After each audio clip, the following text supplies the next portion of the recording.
5 bells. Stand by all stations. Attention, all districts. A 5-alarm fire. 5 bells. Move in immediately. That's it. Let's roll. Let's go! Firefighters!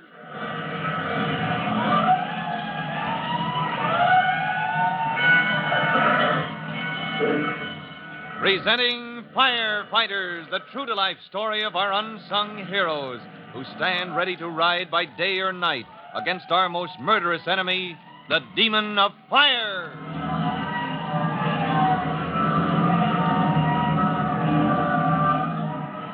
In just a minute, we'll join Tim Collins down at the dock of the Tennacombe Towboat Company, where Tim, using the rescue company's diving gear, is about to make a special test dive in the muddy waters to try out Chief Cody's new idea.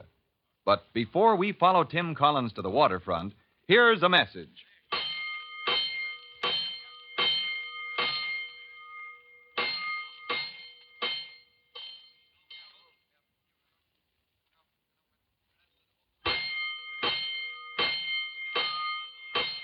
Let's go, firefighters. Let's go to the waterfront, to the end of the dock where Tim Collins, using the rescue company's diving gear, has just made his first underwater trip with his friend Private Mushnosky operating the hand pump that provides air for the diving helmet. Just a moment ago, you remember, as Chief Cody helped him take off the heavy helmet, Tim said, Chief Cody, if I'd known diving is such fun, I'd have been down there long ago. Take this towel, son. Rub yourself down. And put on that sweater. Oh, thanks, Chief. Hey, Mush. Yeah. Got a kick out of it, did you? Yeah. How often does a rescue company get a chance for a dive like that? Well, it isn't fun all the time, Hooksy. Not when you're down there looking for some car, maybe, that went into the river, and you got to find it fast and open it up and maybe find somebody inside. Yeah. I see what you mean. You got to move fast. But underwater, you just can't. Well, that's what I'm puzzling about, boys. How to save time on a job like that. Yeah, but that magnet, Chief, how can that help? Well, here's how I figure it, Collins.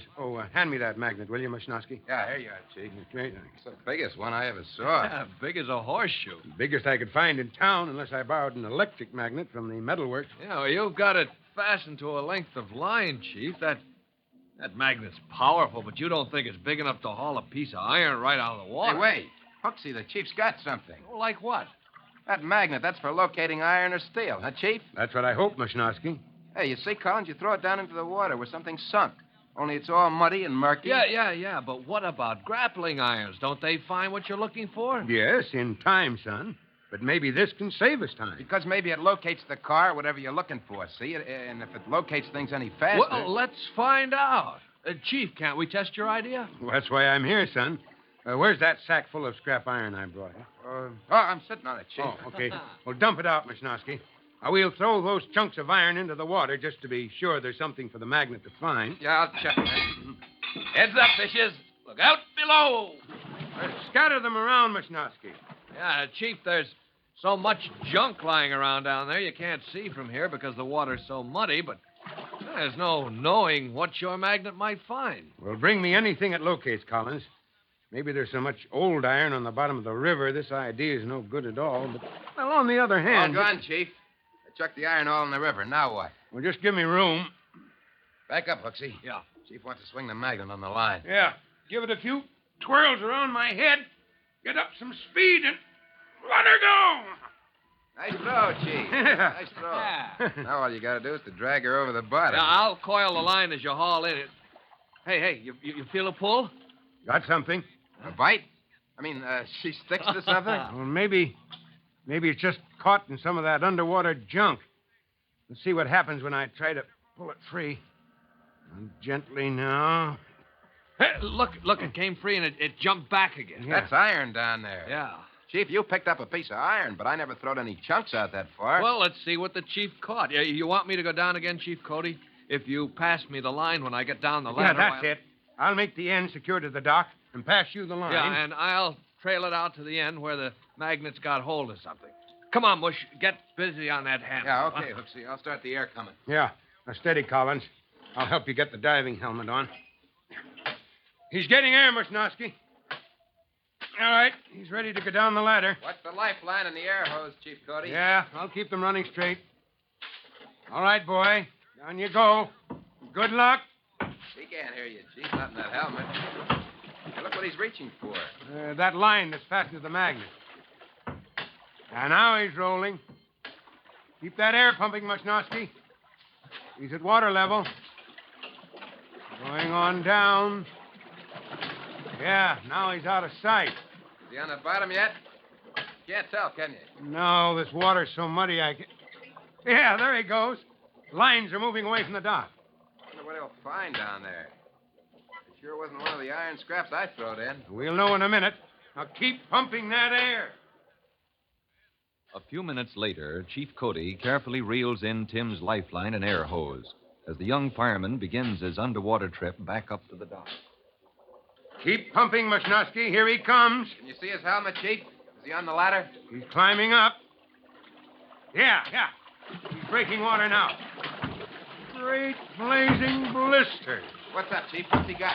What did he bring back? It's like a bag full of mud. Here, pass it up to me, Collins. You can't climb with that bag to carry. He can't hear you, Chief. I know.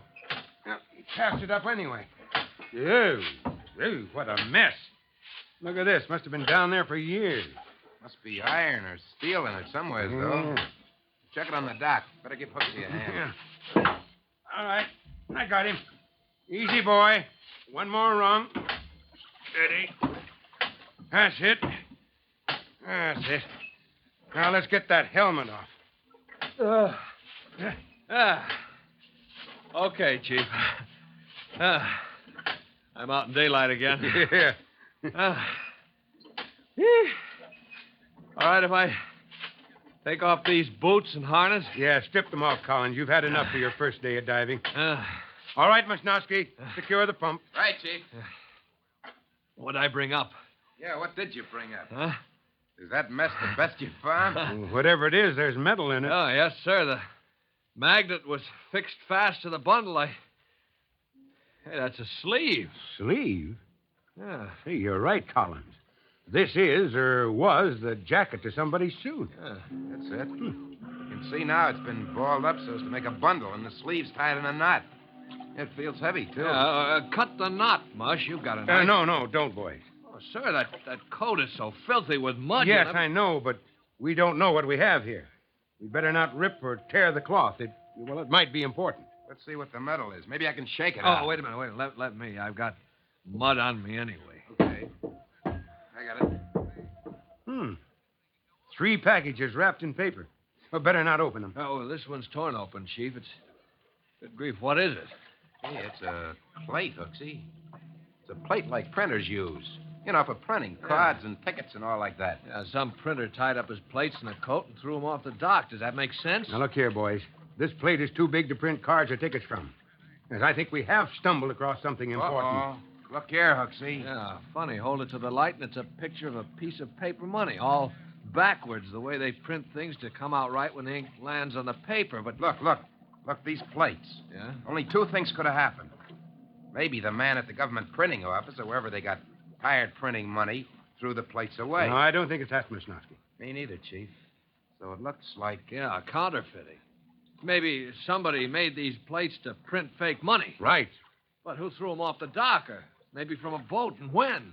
Maybe it was... Now, listen, kid, this is police business. We're fire department.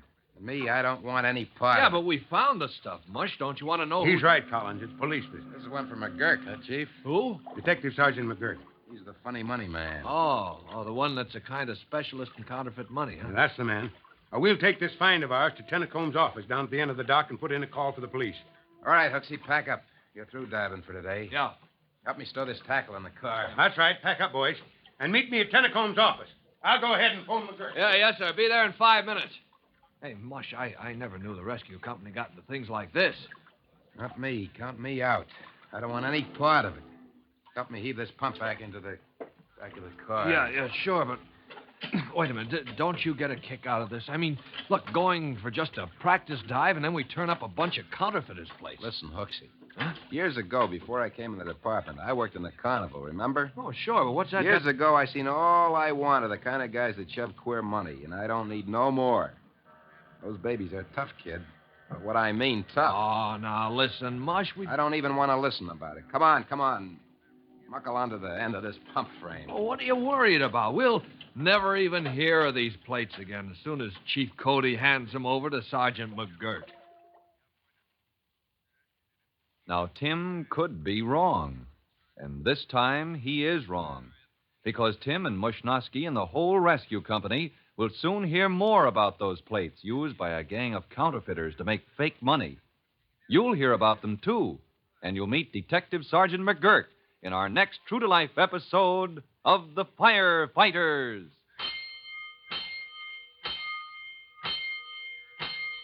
In just a moment, Chief Bob Cody will tell you, boys and girls, how you can help the firefighters in your own town. But first, here's a message you ought to hear. And now, Chief Bob Cody with a special notice for the Firefighters Brigade. Chief Cody. Hello, boys and girls. This is Chief Cody. And I wonder if you remember the three things that are needed for a fire. First, material that will burn. Second, a high degree of heat. And third, oxygen to feed the blaze. By the same token, if you take away the material, cool down the heat, or shut off the supply of oxygen, the fire goes out. And in one of these three ways, your firefighters knock down every blaze they meet. Sounds easy, but it's not always easy to do. Well, that's all for now. You'll hear from me soon. Fire Chief Cody and the young rookie fireman Tim Collins will be back on the same station the next time you hear... That's it. Let's roll! Let's go! Firefighters! Firefighters is a copyrighted feature of William F. Holland Productions.